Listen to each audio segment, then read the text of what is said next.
Depuis plusieurs semaines, des vidéos montrant des tirs et des bombardements lors des distributions d'aide alimentaire à Gaza se multiplient. D'après le ministère de la Santé de l'enclave, contrôlé par le Hamas, il y aurait eu au moins 500 morts et 4000 blessés lors de ces distributions, un chiffre que l'ONU juge fiable. De nombreux Gazaouis et des ONG locales attribuent ces tirs à l'armée israélienne, mais Israël nie toute responsabilité. Alors que se passe-t-il lors de ces distributions d'aide alimentaire à Gaza? Le journal Haaretz a mené l'enquête et a pu recueillir plusieurs témoignages de soldats israéliens chargés de la sécurité dans ces centres. Des soldats sous couvert d'anonymat qui expliquent avoir reçu l'ordre de tirer délibérément sur la foule lors de ces distributions, et ce qu'ils expliquent fait froid dans le dos.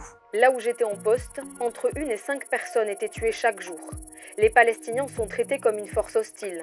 On leur tire dessus avec tout ce que l'on peut imaginer. Des mitrailleuses lourdes, des lance-grenades, des mortiers.